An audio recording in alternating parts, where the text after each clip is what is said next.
नमस्कार मित्रों, स्वागत है आपका हमारे YouTube चैनल पर। आज हम लोग जानेंगे गरुड़ पुराण का पहला अध्याय के बारे में। प्राचीन समय की बात है कि नैमिषारण्य क्षेत्र में शौनक आदि ऋषियों ने अनेक महर्षियों के साथ 7,000 वर्ष पर्यंत चलने वाले यज्ञ को प्रारंभ किया था, जिससे उन्हें स्वर्ग की प्राप्ति हो सके। उस क्षेत्र में सूत जी पधारे तब ऋषियों ने उनका बहुत आदर सत्कार किया, क्योंकि सूत जी पौराणिक कथा कहने में सिद्धहस्त थे और उन्होंने विभिन्न रूपों से अनुभव प्राप्त किया हुआ था। इसीलिए सारे ऋषियों ने उनसे कहा, आप हमें इस संसार, भगवान, यमलोक तथा दूसरे शुभ अशुभ कर्मों के बारे में बताएं, जिससे मनुष्य किस रूप को प्राप्त होता है, इसका ज्ञान हमें देने की कृपा करे। सूत जी ने कहा, इस संसार जगत के निर्माता भगवान विष्णु है। वो जल में रहते हैं, इसीलिए उनका नाम नारायण है। वह लक्ष्मी जी के पति है। भगवान विष्णु ने हर युग में भिन्न भिन्न अवतार धारण करके पृथ्वी पर जन्म लिया है, ताकि वह अधर्म का नाश कर सके और पृथ्वी की रक्षा कर सके। भगवान विष्णु ने राम का अवतार लिया और लंका के राजा रावण का वध करके अधर्म को खत्म किया। उन्होंने नरसिंह रूप में राजा हिरण्यकश्यप का वध करके भक्त प्रहलाद एवं दूसरे प्रजा की रक्षा की।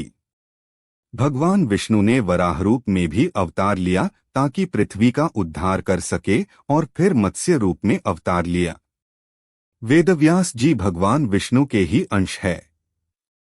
वेदव्यास जी ने यह पुराणों की रचना की है। कहा जाता है कि एक सर्वोत्तम वृक्ष भगवान विष्णु है, उसकी दृढ़ मूल धर्म है, उसकी शाखाएं वेद है, उस वृक्ष के फूल रूप में यज्ञ को माना गया है और फल के रूप में मोक्ष को माना गया है। वह सर्वोत्तम वृक्ष रूपी भगवान विष्णु ही सारे फल और मोक्ष को देते हैं। एक समय पर पार्वती जी ने भगवान शिव से पूछा था, आप खुद ही एक भगवान है, इस संसार के रचयिता है, तो आप किसका ध्यान करते रहते हैं? यह सुनकर भगवान शिव ने कहा, मैं देवों और ऋषियों का ध्यान करता हूँ, उसमें विष्णु ही श्रेष्ठ है। इस संसार में परम ब्रह्मा भगवान नारायण विष्णु है और उन्हीं का चिंतन करता हूँ। भगवान विष्णु ही अनेक रूप में अवतार लेने वाले परम ब्रह्मा है। भगवान विष्णु ही अनेक रूप में पृथ्वी पर अवतार लेकर अधर्म का नाश करके धर्म की स्थापना करते हैं। इस प्रकार भगवान शिव ने पार्वती जी को भगवान विष्णु की महिमा बताई थी। तब ऋषियों को दूसरी बातें जानने की उत्सुकता हुई। ऋषियों ने सूत जी से कहा, हे प्रभु, आपने भगवान विष्णु के श्रेष्ठता के बारे में हमें जो भी ज्ञान दिया वह अत्यंत भयमुक्त करने वाला ज्ञान है। इसके अतिरिक्त आप हमें यह बताइए कि इस सृष्टि में आने के बाद भोगने वाले दुख और कष्ट को नाश कैसे किया जाता है। कृपा करके इसका उपाय हमें बताइए।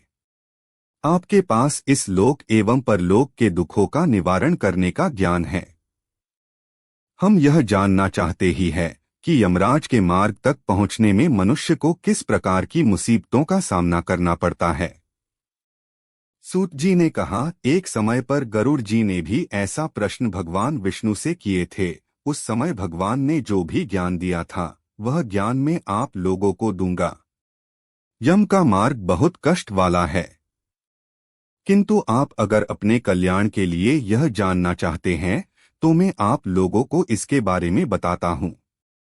गरुड़ जी ने जब भगवान विष्णु से पूछा था कि आपके नाम की आराधना करना तो अत्यंत सरल है, आपकी भक्ति करने के उपरांत भी मनुष्य नरक में क्यों जाता है?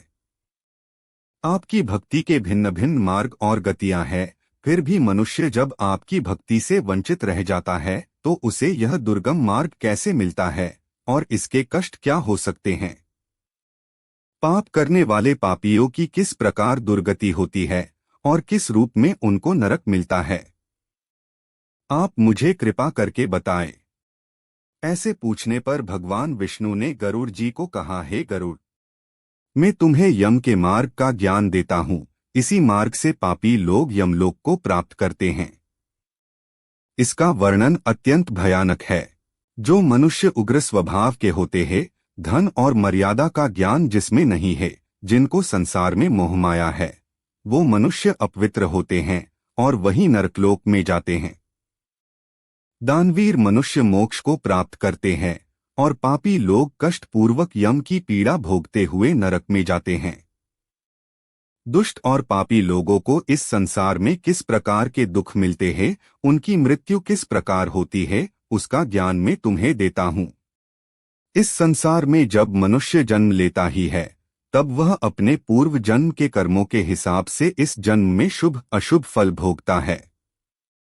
बुरे कर्मों के प्रभाव से व्यक्ति को रोग हो जाता है।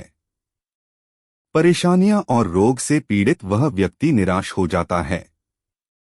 व्यक्ति कितना भी बलवान हो, युवावस्था में उसके पत्नी पुत्र होने के बावजूद वह अचानक से भयभीत होने लगता है। काल उसको घेर लेता है। वृद्धा अवस्था में व्यक्ति को मृतक के समान रहना पड़ता है। घर के लोगों के द्वारा अपमानित होता है और अपमानजनक आहार लेता है। आहार लेने की शक्ति कम हो जाती है और इसकी वजह से चलने फिरने की शक्ति भी कम हो जाती है। कफ के कारण स्वर्ण नलियां चल नहीं पाती। स्वास्थ्य बिगड़ने लगता है। खटिया पे पड़ा रहता है। मृत्यु के निकट आ जाता है। मृत्यु के निकट आने पर देवता जैसे मनुष्य की दृष्टि भी दिव्य हो जाती है। मरते समय पापी के पांचों तत्व अपने स्थान छोड़ देते हैं और उसका एक क्षण भी मुश्किल से बीतता है। मनुष्य को इतनी पीड़ा होती है जितनी बिच्छू के काटने से होती है।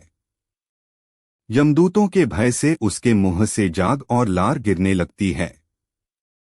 ऐसे ही पापियों के प्राण जब निकलते हैं तब उनको यमदूत मिलते हैं।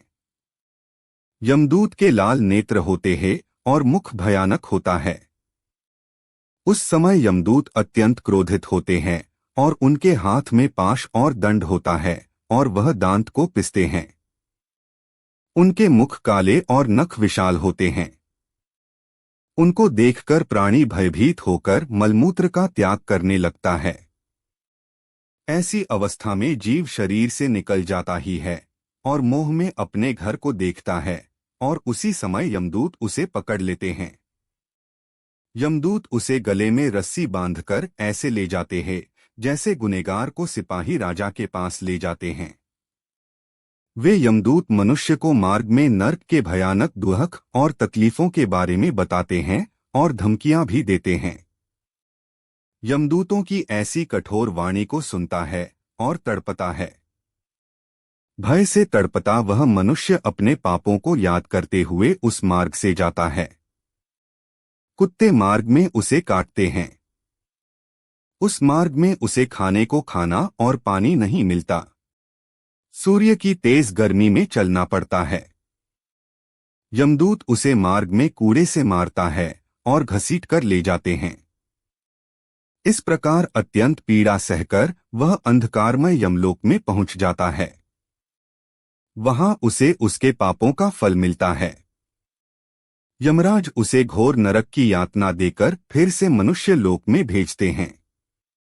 अपने पुत्रों द्वारा दिए गए पिंड और दान को वह जीव खाता है, पर फिर भी पापी जीव होने के कारण उसकी तृप्ति नहीं होती। जिस मनुष्य का पिंड दान नहीं होता वह प्रेत योनि में रहकर निर्जन वन में दुख पूर्वक भ्रमण करते हैं। यम की यातना भोग बिना जीव को मनुष्य के रूप में जन्म नहीं मिलता और वह अन्य योनियों में भटकता रहता है। उस पिंड के रोज 4 भाग होते हैं। उसमें से 2 भाग पंचभूतों को, 1 भाग यमदूतों को और 1 भाग उस जीव को खाने को मिलता है। ऐसे 9 दिन तक पिंडदान करते ही है और वे लोग खाते हैं। जब मनुष्य का शरीर जलाते हैं उसके बाद उनके पुत्र जो पिंडदान 9 दिन करते हैं उसे उस जीव को 10वें दिन देह मिलता है। वह जीव को देह आकार यमलोक मार्ग में अपने कर्मों का भोगना पड़ता है। अब किस तरह से 10 दिनों के पिंड से शरीर बनता है उसे बताता हूँ। पहले दिन के पिंड से सिर, दूसरे दिन से गर्दन और कंधा, तीसरे दिन हृदय, चौथे दिन पीठ, 5वें दिन नाभि, छठे दिन कमर, गुदा, लिंग, भग और मांस के पिंड आदि बनते हैं। 7वें दिन हड्डी और 8वें 9वें दिन जांघ और पैर, 10वें दिन के पिंड से इस शरीर में सुख, सुंधा, तृषा की उत्पत्ति होती है। इस तरह पिंड से शरीर उत्पन्न होता है और फिर 11वें और 12वें दिन के श्राद्ध में 2 दिन तक भोजन करता है। 13वें दिन वह जीव यमदूतों से बंधा हुआ अकेला संसार में आता है। हे गरुड़, वैतरणी को छोड़कर केवल यमलोक 86,000 योजन विस्तीर्ण है। अब इस जीवन में रोज 24 घंटों में क्रमशः 247 योजन यमदूतों के संग निरंतर चलना पड़ता है। चलने वाले इस मार्ग के अंत में 16 ग्राम पड़ते हैं।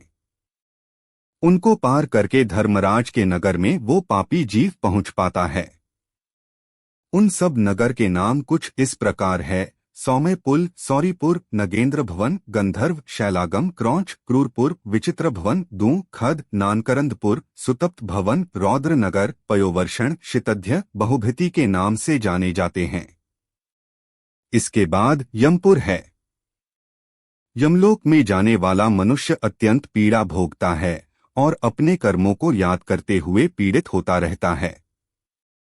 अपने कर्मों के विषय में चिंतन करता हुआ अनेक दुख भोगता है। इस पर भी यदि वो दोबारा जन्म प्राप्त करता है तब उसी प्रकार भगवान को भूलकर कर्म करता है। मित्रों, आज के लिए इतना ही है। फिर मिलेंगे हमारे अगले वीडियो पर। नमस्कार।